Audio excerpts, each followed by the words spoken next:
So today we want to talk about life changing. Life changing. And each and every day we have changes in our lives, situations, experiences, and so forth. We experience life changing. How we react to life changes will determine how we live our lives. So we say, what are some of the life changes we have? What are the major life changes that we have? To me, some of my wrote down was number one is when we first go to school. Another life change would be graduating, going to trade school, going to college, getting a job, getting married, children, grandchildren, and then, like some of us, adjusting to the adult years. And that certainly is life-changing. Life is a circle.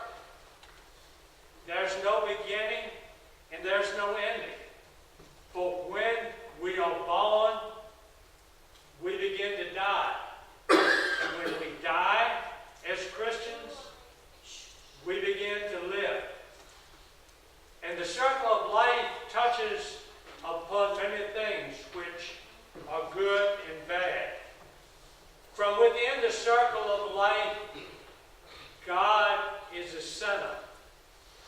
And time reaches out from the center that touches us in the outside of the circle.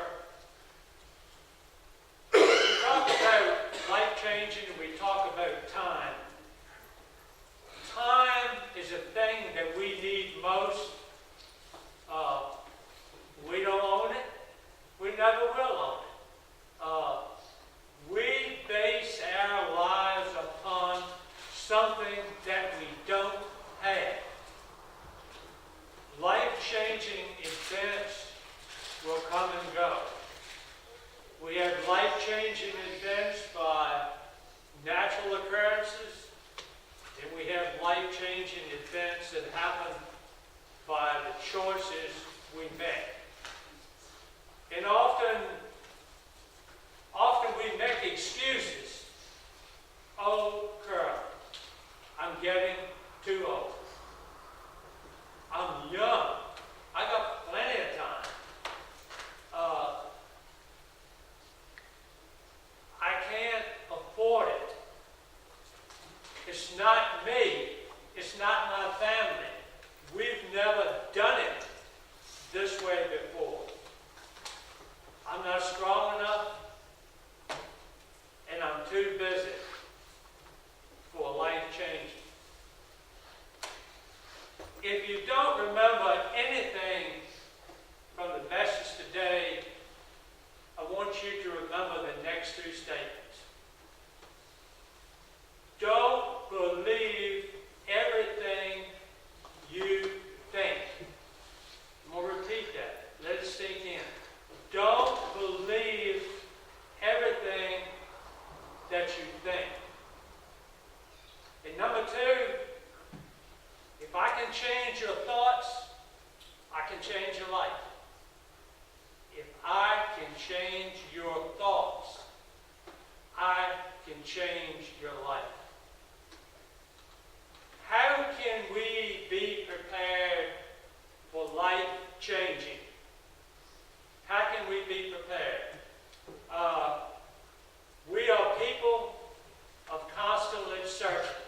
For those as Christians who have found Jesus and made him the Lord of our life, oh yeah, we're searching daily for all kinds of stuff, good deals, cheap clothes, whatever, cars, trucks. But in life searching, as Christians, we found Christ, we search no further. But often there are others who are constantly searching. And it reminds me of King Solomon. And as you know, King Solomon is my favorite subject. The book of Ecclesiastes is my favorite book. But God asked King Solomon, said, I'm going to give you anything you want. What do you want? And he asked for wisdom.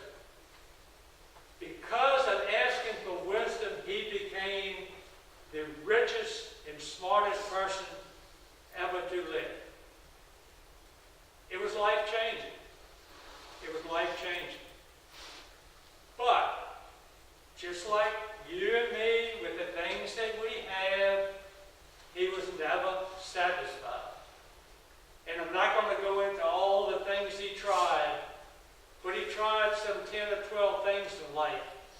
Being the richest, most powerful, smartest man on earth. He tried all of those, not being satisfied.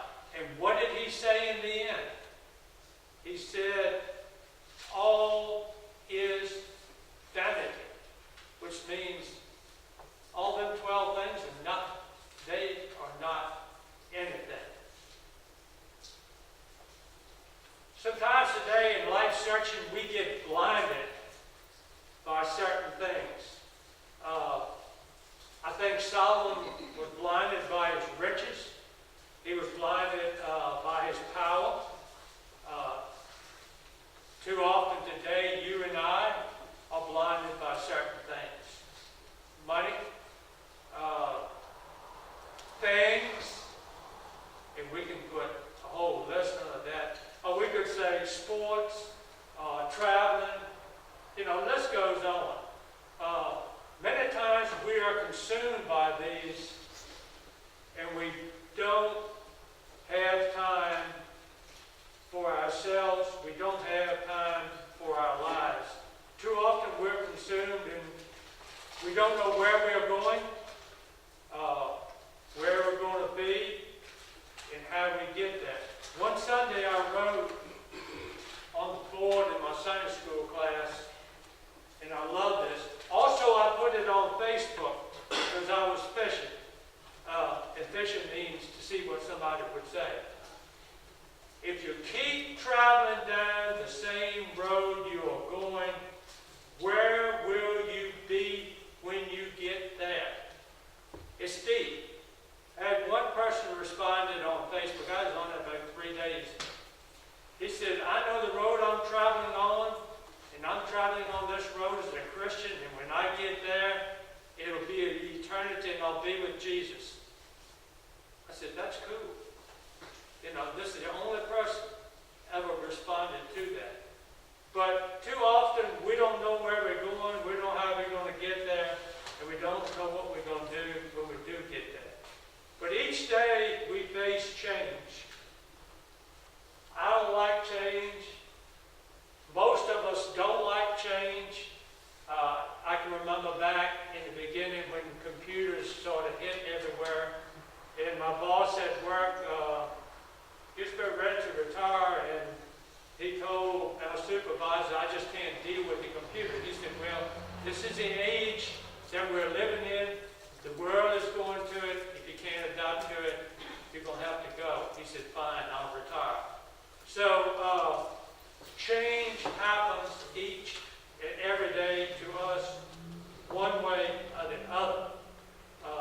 Change.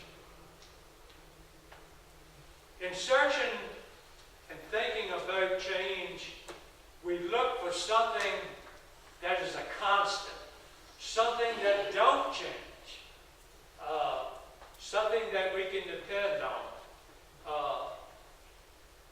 In humans, somebody that don't let us down,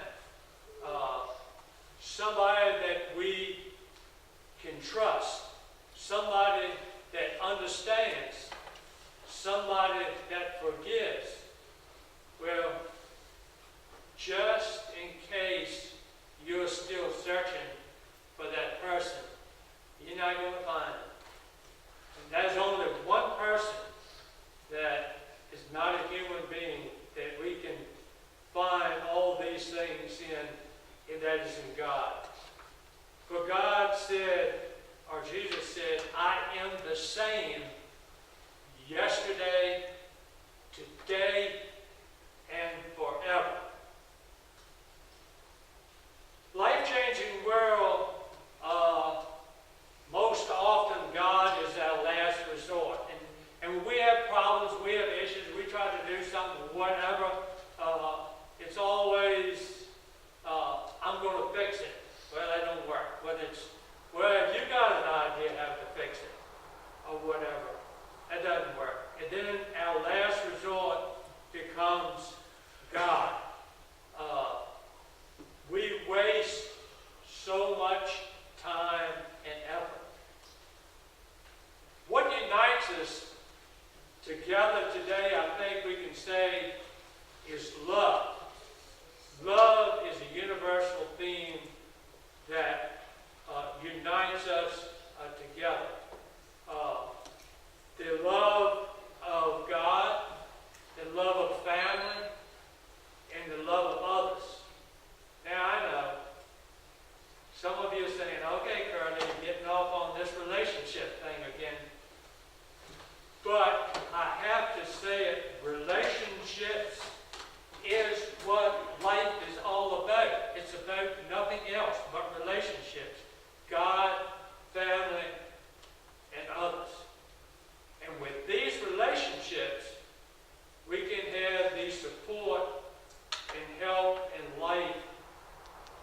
we need in this life-changing world. Yes, we can make a difference. If you turn in your Bible to Genesis, the 22nd chapter, we're going to look at 3 different scenarios that people had life-changing events. Now, as we said, some life-changing events we can be prepared for, but these 3 they could not be prepared for. They were life-changing events. If you will, turn to Genesis 22nd chapter, and we'll begin with verse number 22. Now, this is God talking to Abraham and with his son Isaac. And God said, "Take now thy son, thine only son Isaac, whom thou lovest, and get thee into the land of Moriah, and offer him there for a burnt offering upon one of the mountains which I will tell thee." I think a few of the key words, it was his only son. Now you can imagine Abraham saying, "Wait a minute, can't we use a goat? Can't we use a ram? Can't we use a sheep for a burnt offering? Why do you want me to offer up my only son for an offering?" There's got to be a better way. Abraham was a man of faith, and he had to be a man of great faith to even do this. We see that the journey from when God spoke to him to the mountain that he wanted him to go was 3 days. 3 days. You can imagine what Abraham was thinking going 3 days. He wouldn't offer up your son as a burnt offering. You go across the street, you build an altar, you offer him up. He had 3 days to go on this journey. You can imagine what he was thinking about. Why me? Look, Lord, why don't you just take me? Forget about my son. Any father or mother will give their life for their children. So why don't you just take me instead of your son? He had a lot of time to think about this. But Abraham was a man of great faith. And in verse number 6 it says, "And Abraham took the wood of the burnt offering, and he laid it upon Isaac his son. And he took the fire in his hand and a knife, and they went both of them together." They prepared to go, and they had the wood. Of course, they brought the knife. I think the fire was in a container, like years ago. Didn't everybody have lighters, cigarette lighters, all these different ways of matches everywhere to light something. The fire was like burning coals and whatever. They had to keep it going, and they took it with them. But imagine what Abraham was thinking as him and his son went and prepared for this burnt offering. What will my family say? Am I going to be an outcast for the rest of my life for listening to God, and I take a knife and I kill my own son and offer him for a burnt offering? So in verse number 7, "And Isaac spake unto Abraham his father, and he said, My father. And he said, Here I am, my son. He said, Behold the fire and the wood, but where is the lamb? A burnt offering." You can see that his son now begins to start to think, well, we got everything we need, but Dad, where is the burnt offering? Now, I don't know about you, but I don't think Abraham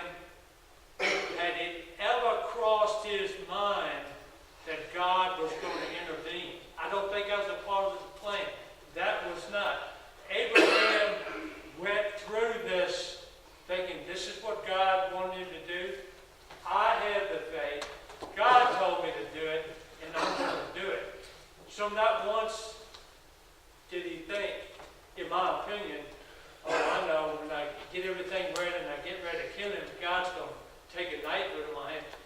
That was not Abraham. That's not what he thought. In verse number 9,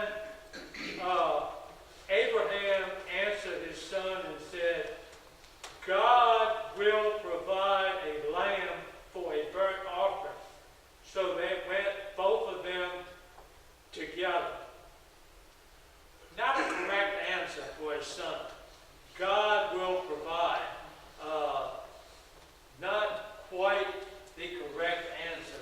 God said you'll be offering your son as a burnt offering. God will provide a lamb. So, take it for what it's worth, but what if he had told him that he was to be the burnt offering? How would Isaac react? What would he have done? We don't know. Verse number 9, it says, and they came to the place which God told him of, and Abraham built an altar there. He laid the wood in order. He bound Isaac his son, laid him on the altar upon the wood. We see everything was in place. And now Isaac realizes, hey, I am the sacrifice. Imagine what he was thinking when he lays on the wood and his hands and feet are tied together. And it says that Abraham, verse 10, Abraham stretched forth his hand and took the knife to slay his son. Imagine his son laying there. He's bound. Maybe he just makes a fist with both hands, closes his eyes, starts to squint. It's like, when is it going to happen? Verse 11, and the angel of the Lord called unto him out of heaven. And then verse 12, lay not thy hand upon the lad. You think that you and I got faith? We don't have no faith at all compared to Abraham, who wouldn't lay down their life for a child. But they had faith. Abraham had faith. A life changer? Oh yes, this was a big time life changer for Abraham as well as it was for Isaac. Was a plan. God spoke out of the blue and told him to do this. Secondly, let's go over to the New Testament. If you will turn in the book of Mark. Being around water a lot of my life, I especially like this story. Another life-changing for 4 people. We've been studying this in our Sunday school lesson, I don't know, 2-3 Sundays ago. Anyway, let's look at Mark chapter 1, verses 16 through 20. It says, now as he walked by the sea, talking about Christ, now as he walked by the sea of Galilee, he saw Simon and Andrew, Simon being Peter, so we'll use Peter. Now he saw Peter and Andrew, his brother, casting a net into the sea, for they were fishers. Just another day. Just another day of going to work fishing is all it was. Just another day up to this point. But they were fishers. They were casting their nets. In verse 17, and Jesus said unto them, come ye after me, and I will make you to become fishers of men. Is it possible that they knew Jesus? Not likely. Is it possible that they could have heard Jesus? About Jesus? Oh yeah, probably. But still, really not likely. What is this stranger talking about? Coming up to us, casting nets and say, follow me, I'll make you fishers of men.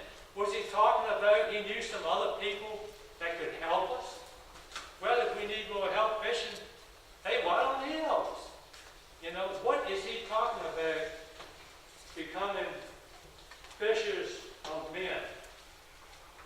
Jesus must have really had a powerful influence the two of them, God had intervened in Simon and Peter's hearts that they were going to give it up and follow Jesus. And then he continues on in verse 18, a word that Mark uses a lot, and straightway they forsook their nets and followed him. Now, if that had been me, I would have said, wait a minute. Lord, I got right much money in these nets. I got money in my boat. I probably just painted that boat or copied it. If I could just try to sell and get rid of my nets and sell this boat, Lord, I'll be ready to go to follow you.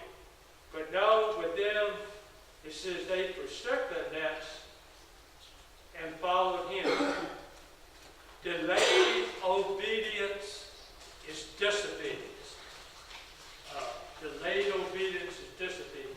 Verse number 19 is, when they had gone a little further thence, they saw James, the son of Zebedee, and his brother, who were also in the ship, mending their nets.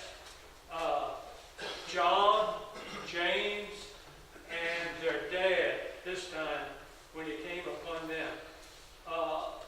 They were mending their nets. If you know anything about fishing, nets always have to be mended. The weight of the fish, sunlight, and water will break down nets.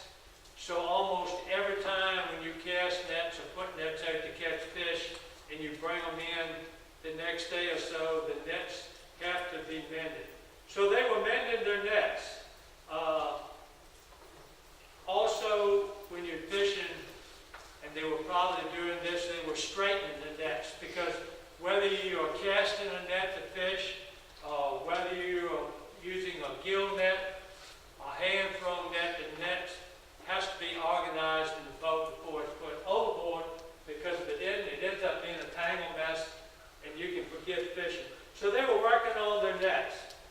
And says verse 20, straightway he called them, and they left their father Zebedee in the ship with 5 servants and went after him. No delay, straightway, immediately, words that Mark uses in his gospel. Straightway they left their father. Interesting that with the other two, they were fishermen, but in this, it was a family business. James, John, and the father Zebedee. Also, they had hired hands, which probably indicate to us they were probably higher class, a little more money that they could hire people to help them fish, and then just not do the fish, to catching the fish themselves. They could have had money, we don't know that. But another life-changing experience. The 4 guys going to work, fishing, and all of a sudden, they done left work, they've left all their assets, and they walk after this guy who says, come, I'll make you fishers of men. Not even really knowing what he meant by the words fishers of men. Life-changing. Not planned, but life-changing. If you turn over now to the third one we want to look at, this comes from the book of Acts, a very familiar story. I do not have to read it to you. You don't even have to look, you can just remember. Acts 23, verse 6. And here we're talking about Paul, or at this point his name was Saul, and his name was changed to Paul, but we'll just use Paul. Paul and the Damascus Road experience. Something else, a life changer, was not planned, it just happened. Verse 6. And it came to pass as I made my journey and was come nigh unto Damascus about noon, suddenly there shone from heaven a great light around me. Another day for Paul.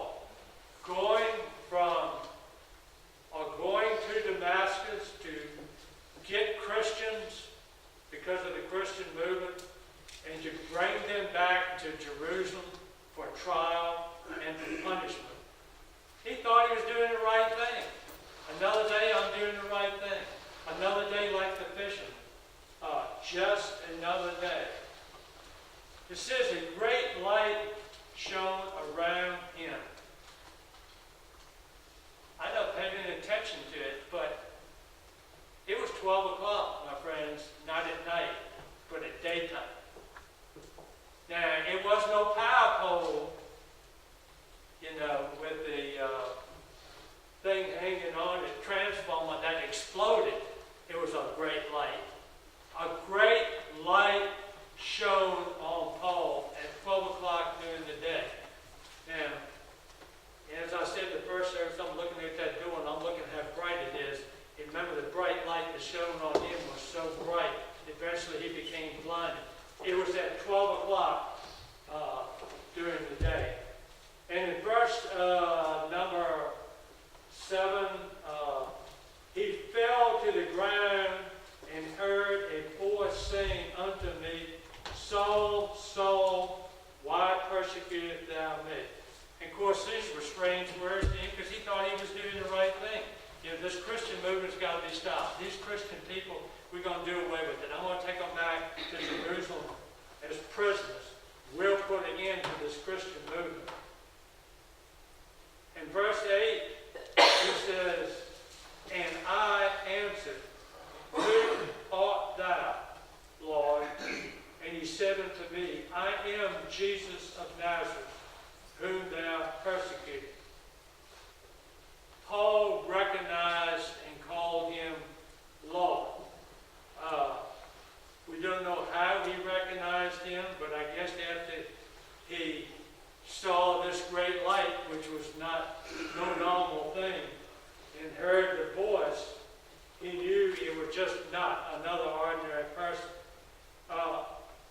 In verse 9, very interesting, and they that were with me, indeed, they that were with me saw indeed the light, and were afraid. But they heard not the voice of him that spoke. Never seen that in that verse before. The light shone on him, the light shone on everyone, and they were so afraid and they fell to the ground. But only Saul heard the words spoken out of heaven to him. Nobody else heard that. He was in that portion of blinded by the light, and then so forth. He went on, and then he was able to see. Stories of life-changing events. We could go on. I could have picked others. Certainly Jonah in the belly of the whale was some kind of a life changer for him. The blind man was made to see. Sunday before last, Jairus' daughter was raised from the dead. Oh, come on now. That's as life-changing as it gets. Lazarus was raised from the dead. So we could go on with these life-changing stories. And we have all been through life-changing, anywhere from your families or maybe a spouse or anybody else, death experience. We've all, our family, have had illnesses, accidents. These are life changes. And then also, we don't want to forget the process of growing older and accepting it. You might not think that, that's much of a life changer, but yes, it becomes a life changer because you can't do what you used to do, and on and on and that. I ask you the question today, are we prepared? And like I say, we've seen 3 life-changing today. There was no way to be prepared for. None of these could have been prepared for.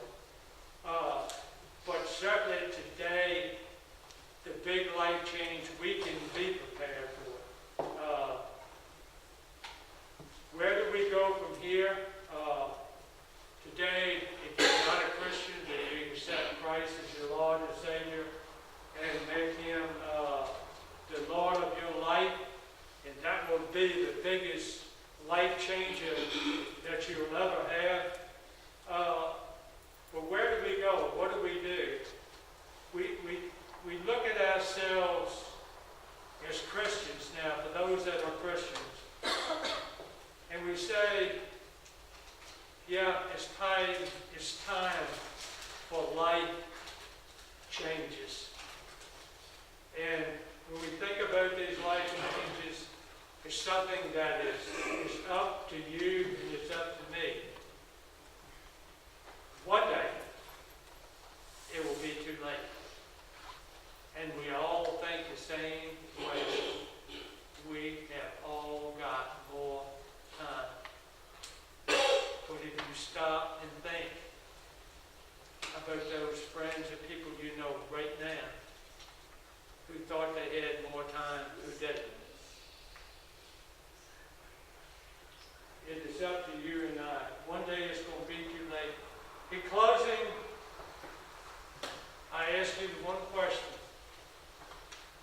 don't know, do you really know what life is all about?